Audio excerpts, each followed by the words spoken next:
Good morning, Year 9. Welcome to your history lesson, one of 5 before the summer holidays. It's Mrs. Edwards. I'll be doing your lessons for you. We're going to start to have a think about the GCSE history. We'll go through everything when I see you, or your new teacher in Year 10 sees you. This is just to give you an indicator of where we're going, and the more that you can retain now, the easier it will be when we get back into the classroom, which would be great.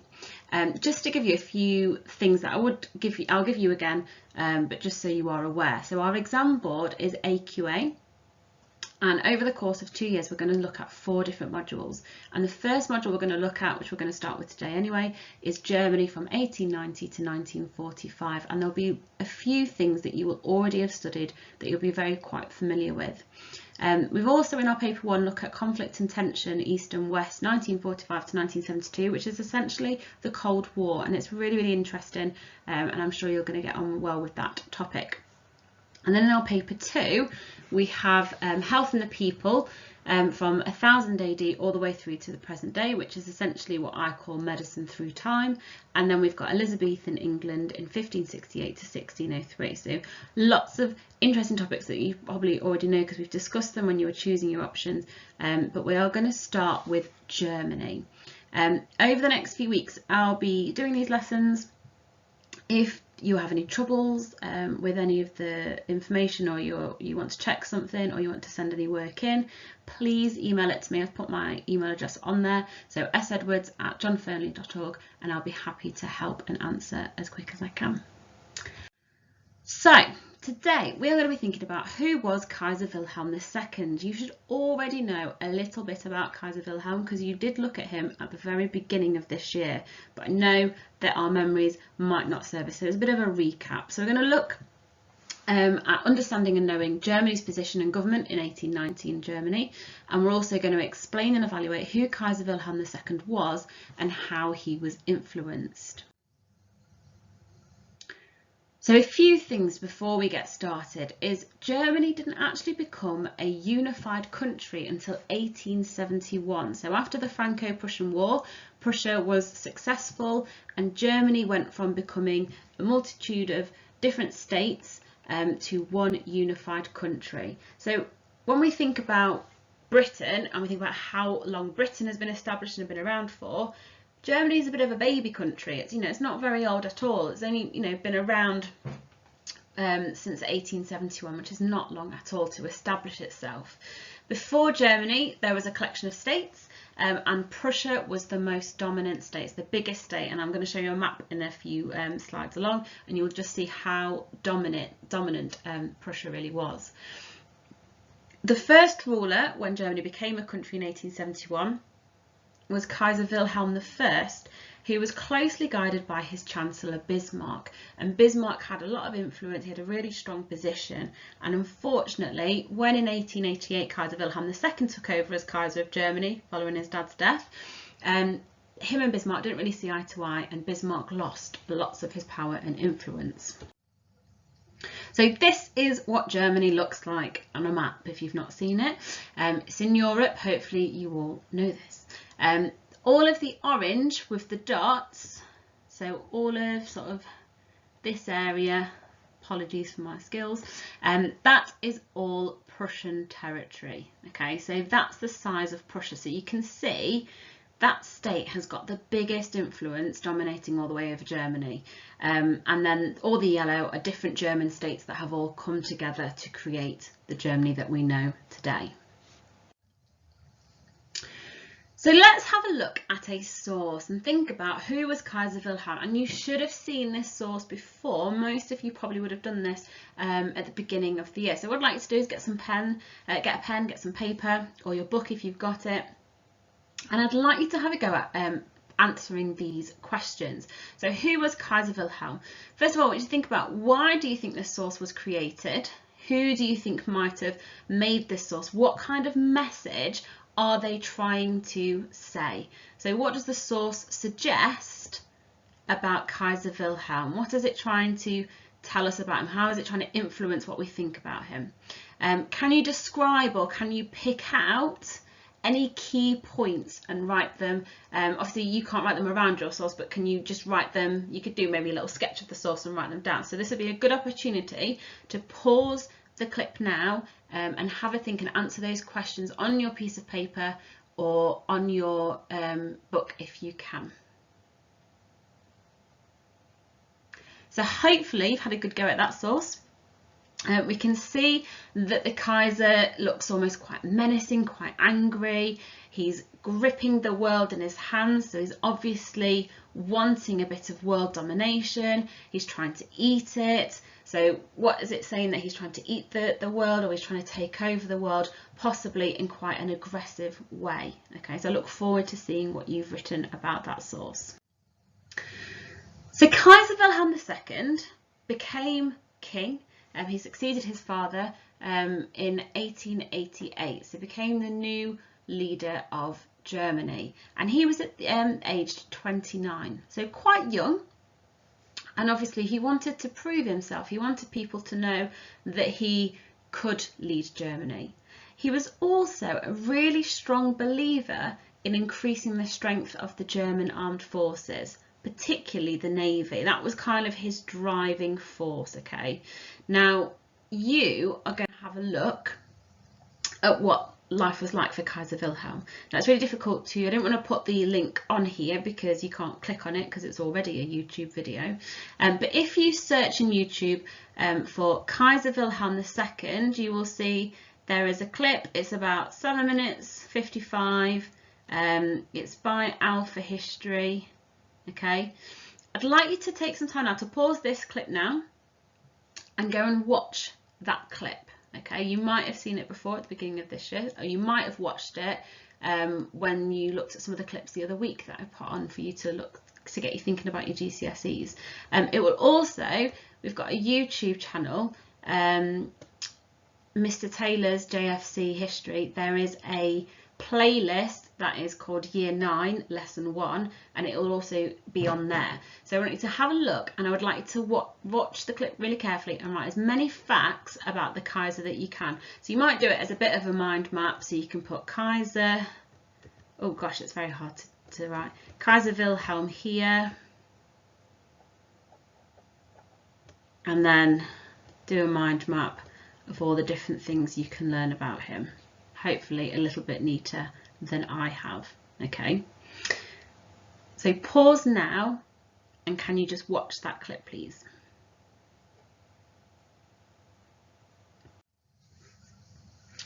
So thinking about that clip, what I would like you to do is I'd like you to have a go at answering these 4 questions in your book or on the paper that you've got in front of you.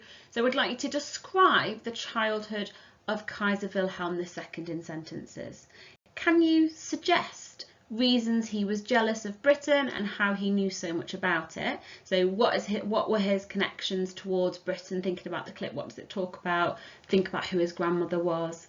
Number 3, can you explain why the army was important to him and how it influenced his choices and his decisions? And number 4, how had Germany developed in the time that he was Kaiser? Okay, so pause here and have a go at answering those questions using the clip that you've just watched about Kaiser Wilhelm.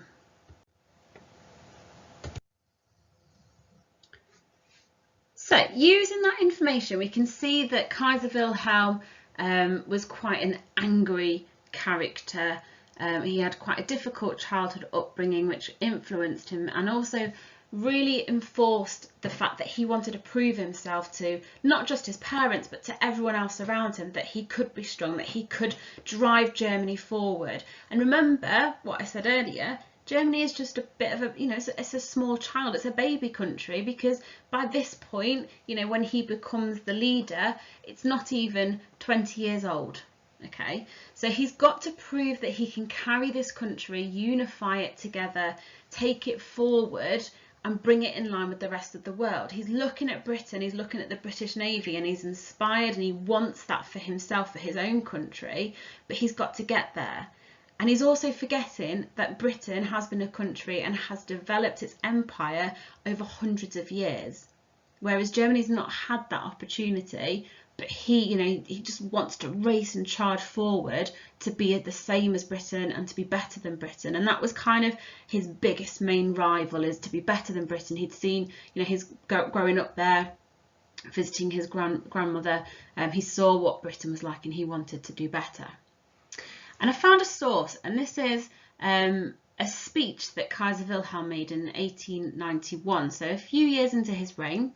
And he said, "There is only one person who is the master in this empire, and I am not going to tolerate any other. I am the balance of power in Europe, since the German constitution leaves decisions about foreign policy to me." So read that again carefully, and can you answer these two questions? So what does this source tell us about Wilhelm's opinion of himself? And what does this source tell us about Wilhelm's view of the world? What did he want to achieve? So what can you pick out from there that he wanted to achieve? And what do you think he thinks about himself just from those two short sentences? So pause the clip now and just have a go at answering those two questions. So to help us understand Kaiser Wilhelm a little bit more, let's have a look at the country that he ruled and how it was ruled. We're only going to have a brief look at it. It can feel quite complicated, so don't worry too much. We'll go back through this, but just to give you a bit more of an idea. So the Constitution of Germany is where the Kaiser ruled over all the states in Germany. So obviously Germany was unified, but it's made up of all these different states, and each state at this present time could send a representative to consult with the Kaiser over new laws. So if they wanted to make some changes, they could talk it through with the Kaiser. The Kaiser made his decisions with the use of his advisors, which included the Chancellor, and the Chancellor really needed the favour of the Kaiser, because otherwise he could see himself out of a job. So Bismarck, who was the first advisor of Wilhelm, was not really seeing eye to eye with him, so unfortunately he lost his job quite early on. And whereas Wilhelm I, who ruled obviously before Wilhelm II, only had Bismarck as his Chancellor, his advisor throughout the whole of his reign, Wilhelm II had 5 in total, which may give you an indicator of how people got on with him and what his personality was like, thinking about what you've learned already so far. So the elected parliament, the Reichstag, as they were known as, were then discussed and voted on laws drawn up by the Chancellor, and then the Kaiser could overrule any decisions made by the Reichstag. So although we've got, a constitution, we've got a parliament or the Reichstag, the Kaiser did still have a lot of power and could overturn things if he wanted to. So you've got the Emperor or the Kaiser, who was the head of the armed forces. He controlled the foreign policy and he also appointed the Chancellor. Okay, so the army was under his control, which is good to note. Apologies for that, as we move through in this course. The Chancellor was in charge of the government and had authority over the Bundesrat. The Bundesrat was the federal council made up of 58 representatives from the 25 states. Those people that came in from their states, they were all under the Bundesrat. Okay, introduced laws to the Bundestag and then had the power to approve them. And the Bundestag was the federal parliament made up of 397 deputies. They voted on laws introduced by the Bundesrat. Okay, so they're the kind of key symbols, key bodies that made up the central government of Germany. So just pause the video here. As you can see, I've done a little pause button again, and just make a note of these key words and key definitions in your books or on your paper. Excellent, so I hope you've done that. The last thing, just to kind of get you thinking about Kaiser Wilhelm and the job he had, was the Prussian influence. So the army was led by Prussian officers who reported directly to the Emperor, who was also, of course, the King of Prussia. And Prussia provided 17 out of 58 representatives of the Bundesrat. So that's quite a lot. You only needed 14 votes to block a law passed in the Bundestag. And if Prussia are sending 17 representatives, and you only need 14, if Prussia didn't like what was being passed through in the Bundestag, they could easily veto it, which gave them an awful lot of power, which could cause problems. Okay.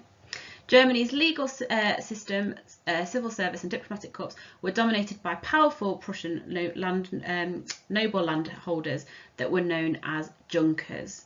So if you could just make a note in your book of the definition of a junker is a powerful Prussian noble landholder, just because you might see that term come about again. So just have a go at writing that in your book for me. So over the course of your GCSE and over the course of the next couple of weeks, we're going to have a look at some of the challenges that came with ruling in Germany. Okay, so we've looked today at the Kaiser's personality and the kind of problems he had. Controlling the Reichstag, obviously Prussia is very big and they are giving us a lot of pressure. Okay. Next week, we're going to start to have a look at the impact of industrialisation. And we're going to look at this new political party that starts to cause a few problems for the Kaiser, shall we say, known as the SPD. So to finish off, let's have a look at these 5 questions. So these are the 5 questions that are in your fact book. Try and hide that away and see if you can do these by memory. So question number 1, Germany was a new country. When did it officially become Germany? So what year? The strongest state in Germany was also very, very militaristic. Which state was it? When did Kaiser Wilhelm II become the leader of Germany? What year? Who led the German government on behalf of the Kaiser? And what 2 representative bodies made up the German government? So pause now and have a go at answering those 5 questions. Let's see how you did then. So 1871 is the year that Germany became a new country. Prussia was the strongest, largest and very militaristic state. Kaiser Wilhelm II became the leader of Germany in 1888. The Chancellor helped lead the German government on behalf of the Kaiser, and the 2 representative bodies making up the German government were the Reichstag and the Bundesrat. Hopefully you got that. Keep practicing those because I'm going to test you on those 5 questions at the beginning of next week, and we're going to start to look at what kind of things Wilhelm did. So we're going to look at what he did with the industry, what he did with regards to helping people out and welfare. Hope you're all okay. Any problems or any questions, please don't forget you can email me. Take care everyone. Bye.